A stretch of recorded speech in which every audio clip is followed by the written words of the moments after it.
Hello, everybody. Welcome back to Crowdshare Podcast.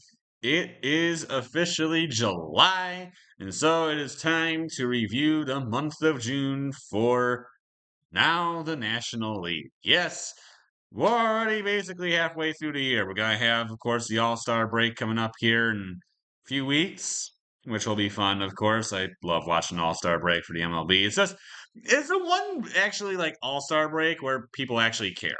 And I will always say that it's like it is the best All-Star break in sports. I don't care what people say. You might call me biased because I love my baseball. It's the best one. Because in that All Star game, people actually try. It's not just, a farce where people that are like, oh, yeah, sure, we're playing, it's cool. No, they actually give like 100% effort. They're like, yeah, we want to give it our all. It's awesome. I love it. It's so much fun. And I love just seeing these guys, like I said, the best, like I said, best of the best, going after it and just trying to win. It's always a good time. And it's going to be great again. And Home Run Derby will also be fun as well. Gonna be a good year. One of the teams in this division is the one hosting it. We'll get to them in a minute. But we start with the Philadelphia Phillies in this division, sitting pretty now at 50 and 35. Now they had themselves a solid month. They ended up going since the latest video 14 and 12. So pretty good for them. Solid month for them. I mean, this is a good team, and there's no like ands, ifs, buts about it. It is very blatantly evident that this is a good baseball team. I think it's very fair to say that, they certainly are among the better teams in the league.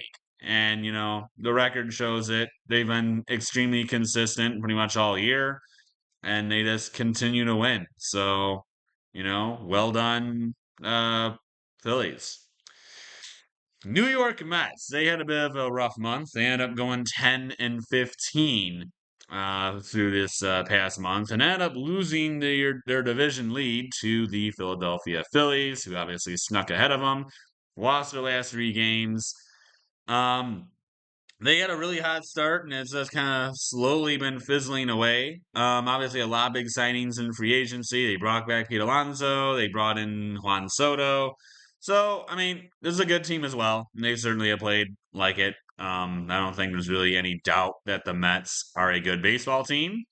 And it'll probably be a tug of war between the Phillies and the Mets for this division, so that should be fun to watch. But not much really to say here. A bit of a slower month. It happens to everybody. It happens to the best of the best.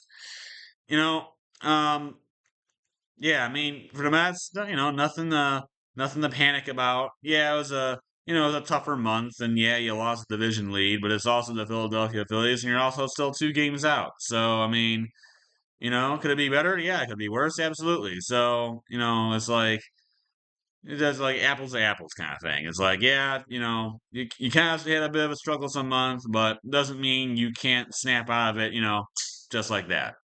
So, plenty of time for the Mets to turn things around. Next, we have the Atlanta Braves, who have also been a major disappointment this year. The last video, they were 27 and 31, which puts them in the latest month here, actually, at 11 and 14. I mean, I don't. This is just a very interesting one. I really don't know why it's been so poor for the Braves. I think maybe is Ron Acuna back? He might not be, but it just they had so many good players going last year. Even last year, actually, you know what? Actually, now that I think about it, last year they actually were starting to fall off a little bit. They weren't as special. They weren't playing as well, and now it's even gotten worse this year. So they've been, yeah. Now I'm thinking about it a little bit. They've been progressively going downward in terms of overall play. So, um, obviously it kind of sucks if you're a Braves fan, but I guess you could really kind of see this one coming. Maybe I don't know. But this is a tough year for the Braves. I'm sure they had more expectations for this year than what they're getting, and obviously they're not seeing that right now. So Braves, not doing too hot. Speaking of hot, though, how about the Miami Marlins sitting at 37 and 45? Since the latest month, they actually are sitting at 14 and 10. So, decent stretch for them. But obviously in the last we got a 7 game win streak going, 8 of the last 10,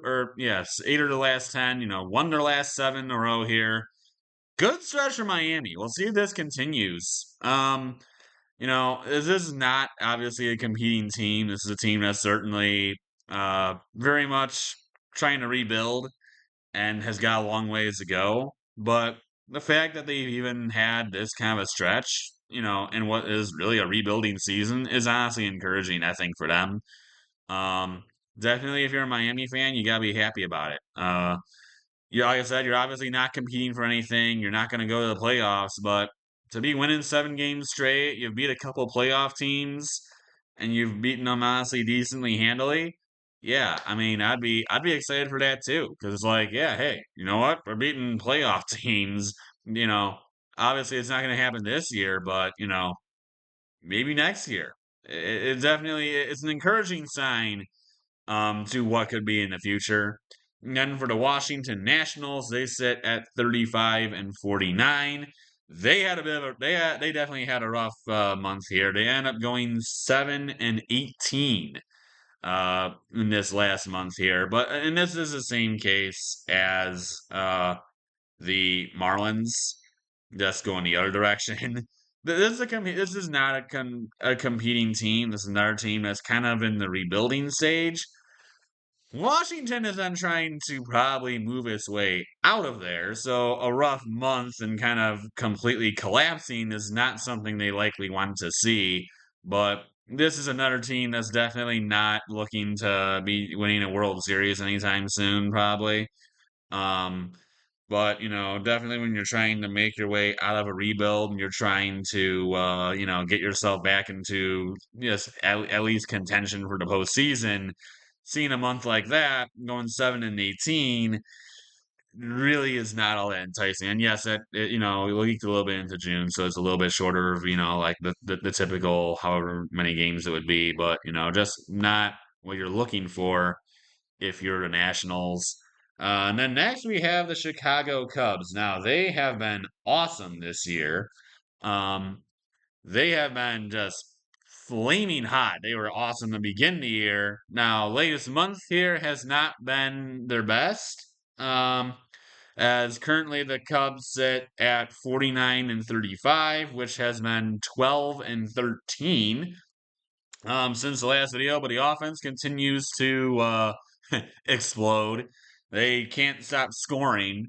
Pitching overall has been pretty solid as well. So again, pretty much like the Tigers, it's kind of, you know, riding right along at a fine line there. Then, consistent. Consistent, winning games and continuing to just play well.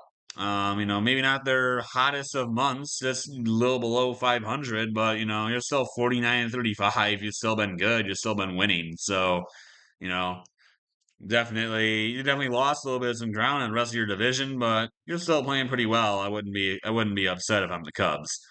Then you got the Milwaukee Brewers, who going into the last video had an 8 game win streak. They had been themselves flaming hot, and they really sort of continued that. They have continued to win and continue to play well. They are sitting at 47 and 37, which would put them at, let me see here, I'm kind of doing the math, would put them at 14 and 9 since the latest video. And you look at their last 10 games, I mean, again, they've been rolling. I mean, 8 and 2 in their last 10 games. Yeah, they lost their last one, but this is again a team that's been playing very well. The whole division, really, honestly, here has been playing very well, which is obviously a lot of competition for the Cubs, but very good in the NL Central. I think this is honestly, in terms of like how they've played thus far this year, this is definitely the best division in baseball. I don't think there's really that much of a question. But yeah, Brewers. very impressive thus far. Pitching has been pretty solid. The hitting has been really exactly what you would want it to be. I mean, they continue to win games. It's the same thing as really the Cubs. I mean, they're winning games. They're doing a good job. They're doing what they should be, and they've been very impressive. And we'll see if it continues for them. But Brewers are in a very good position. And then you got the St. Louis Cardinals sitting at 47 and 39. I still don't know how this team's playing this well, but here we are. The Cardinals are sitting at, once again, I'm having to do math. You can tell I kind of suck at this. Um, they're sitting at 14 and 13. 14 and 13 since the latest video. They were 33 and 26 in the latest one. Um, yeah, I mean, again, same thing. I mean, I'm kind of repeating myself with this division because really all these teams are like basically then doing the exact same thing. All of them have been playing extremely well. All of them have been, having good, solid seasons, and all of them have really. I mean, there's only one team in here, obviously, that's kind of lagging behind the rest, but even they've been better this month. But I mean, in the case of the Cardinals, the same thing as the Cubs and the Brewers. I mean, good season. Obviously, not really expected to be this good, but they've been this good anyway. They've continued to play well. They've continued to win games. They've continued to, produce. And, as long as that continues, ride it while you can. Nolan Arenado's still on the team. Um, yeah, I mean, as long as you can keep this stretch going, you can keep winning. There's no reason to, throw in the towel, obviously. I mean, that was what people were saying at the beginning of the year, like, Cardinal fire sale and, send everybody out and, get all the prospects you can and, start a rebuild. But here we are now, and it's like, yeah, well, you don't really need to do that anymore. um, but definitely, what Cardinals gotta be happy. Obviously, is I think it's another one where you weren't really expecting to see, what you're getting right now, and just really impressive what we've seen from St. Louis. And then we have the Cincinnati Reds sitting at 44 and 41. The Reds have also had a very good month. They have been 15 and 9, 15 and 9. Yep, 15 and 9 uh since the last video. Just another just team that's been, again, this month has been very good. The whole NL Central has been, in fact, actually, now that I'm looking at it, other than the Cubs, who are one game below 500, every single team in this division has been above 500 for this month. So everybody's been good. And in the case of the Cubs, I mean, again, another team. This is a team that really is trying to exit a rebuild. They've got a lot of young guys that they've been bringing up over the past few years, and they've been trying to really get the most out of. Ellie De La Cruz obviously is the poster child for that. Brought him up, and he has been nothing short of a sensation. And you got guys like Hunter Green, who they've brought up within the past few years and has been great. You got other pitchers as well, I believe, that they've also brought up. So the Reds have good players for sure. They certainly have what you're looking for. Obviously the rest of the division has been very good, but you really look, you say, oh, well, we're in fourth place. They're 5.5 games out of first, and they're only like a couple games out of the wild card race. I mean, this is a team that's directly right in the middle of the playoff chase. There's nothing out of the question for the Reds right now. And yeah, you might think, oh, well, we're in fourth place. Well, that can change in a blink of an eye. Fourth place in this division right now means nothing. So if you're the Reds, yeah, it's fourth place.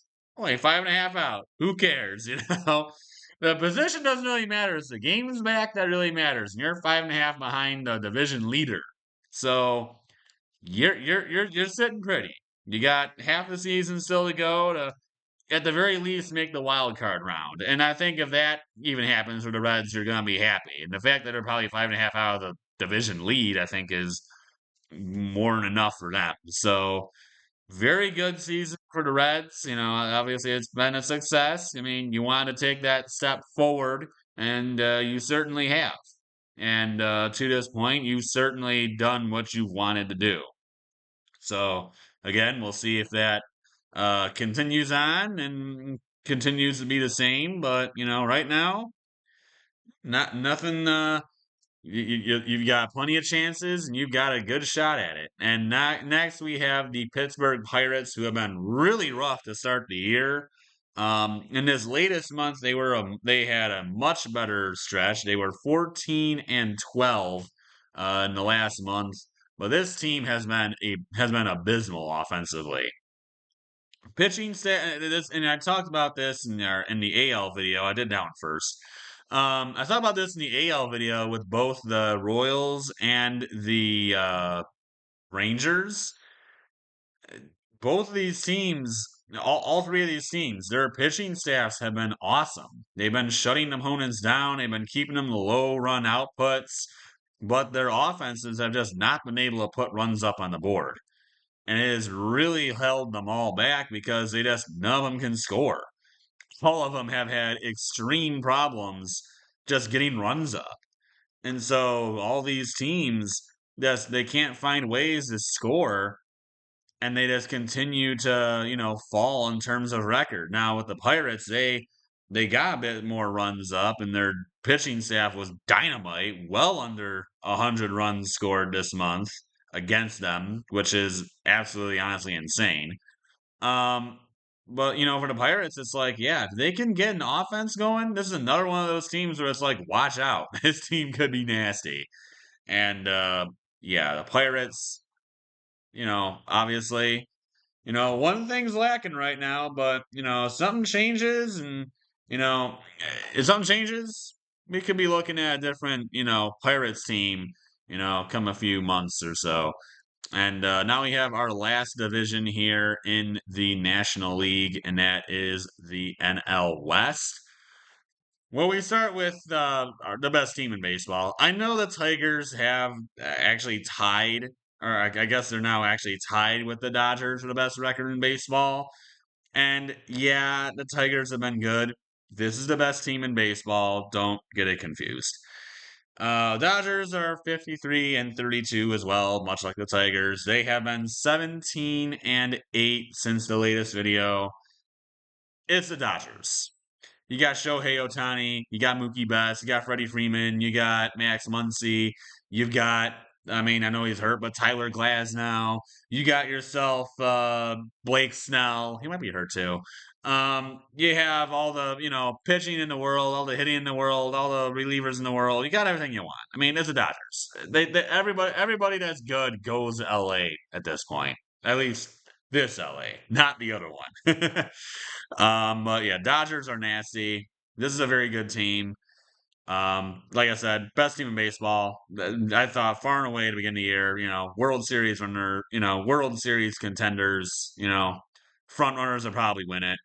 Maybe the team below them gives them a run for their money, but other than that, nobody else beating them. So Dodgers, sitting pretty, top of the division, decent margin as well. Obviously the rest of the teams just kind of, in their shadow. But, Dodgers, really good month. What do you expect? Then you got the San Diego Padres. They kind of lagged a bit this month. Not that special. They finished this month at 11-15, so not that great. I do think they have some injuries, but the thing with the Padres, I think a lot of guys just really aren't producing like they had hoped.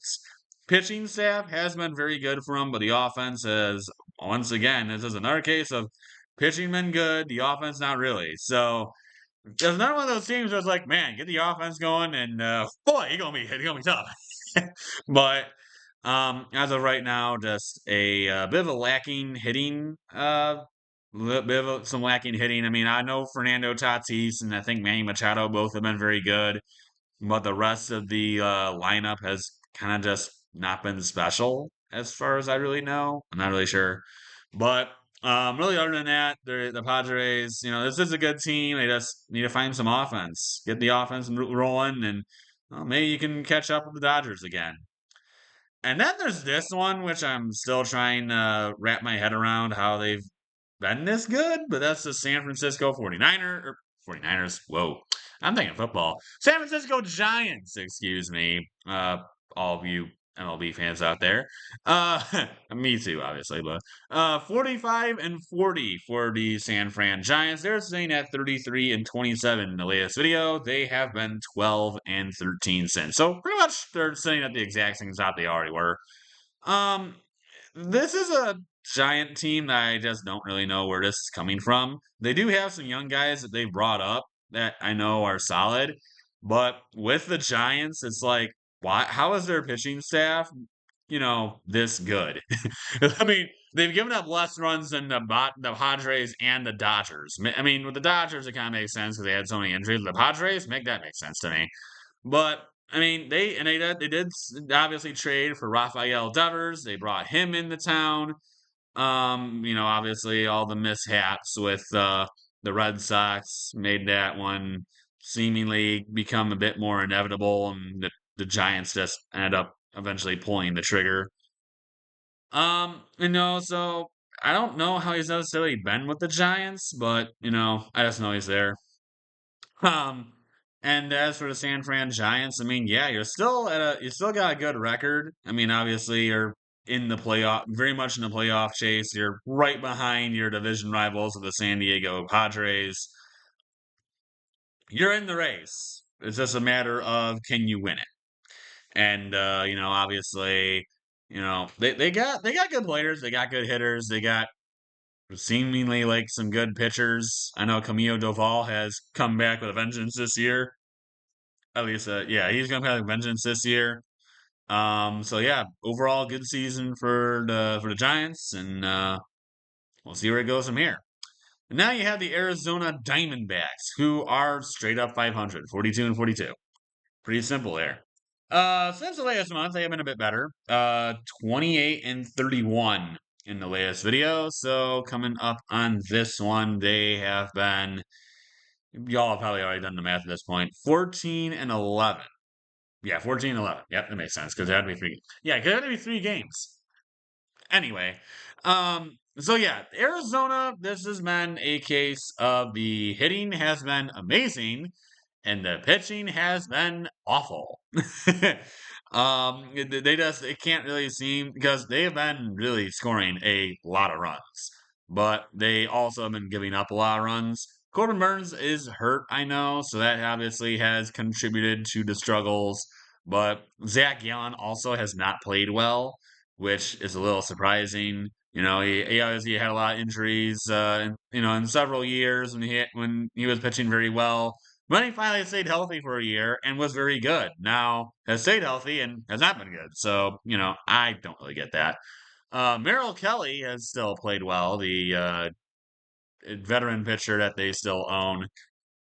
But for the Diamondbacks, I mean, is ironically is kind of the opposite of the team they played in the World Series and the Rangers, who just can't score. They can't get people to stop scoring on them. So you know, and I did say in the latest video, like I would prefer having offense, I'd prefer having runs, good hitting over good pitching. But in either way it goes, you at least have to have some kind of hitting to be able to win, and you at least have to have some kind of pitching and able to win. And as of right now, the pitching just isn't there for Arizona. So, once if they can get the pitching going a little bit, just at the rate that they're scoring, at least keep your opponent to like, I don't know, 4 or 5 runs or something. You'll end up winning. I mean, jeez. So I think that's really all. Arizona just needs to get the pitching staff going. I mean, because even at this point, I mean, like I said, 42, they're sitting at 500. The rest of the teams in the NL honestly do have really good records, but you're probably at most seeing like 5 games probably out of the wild card round, which isn't really that far. You can easily make that up. You can certainly pass those teams. And so if you're Arizona, it's like, yeah, it's been a struggle bus, but look where we're at. We're still right in the mix. So definitely need to figure out the pitching situation, but overall for Arizona, hey, you're still in the race. You're not out of it yet. Keep on fighting. And then there's the Colorado Rockies. And listen, I knew this team was going to be bad. And I know I said this in the last video too. I knew this team was going to be bad. This is another level of bad. 19-65, by far the worst record in baseball. Since the latest video, I've been 9-15. They're just not good. And again, I knew they weren't going to be good. This takes that to a whole nother level. I mean, at the rate that they're going, they actually could, you know, beat the White Sox record last year for the worst record in history. That's the rate of how bad this is. And that is a very low bar. And what's crazy is they're trending that direction. So not good times for poor Rocky fans, but this is just how it's going right now. I would really not want to be a Rockies fan right now. That is brutal. Well, that's it for this video. I hope you guys enjoyed it. We'll have obviously NFL videos still coming around and football stuff, every single, week and stuff. Might do, no, I won't say that. We'll have all those videos coming out as well. Obviously these come out every month, so keep an eye out for, in August when I do the July review for these teams, because there'll be a lot more games to go over. Because I didn't do this on July 10th. I did this July 1st. So that's all for me. I hope you guys enjoyed it, and I'll see you next time. Until then, adios, everybody.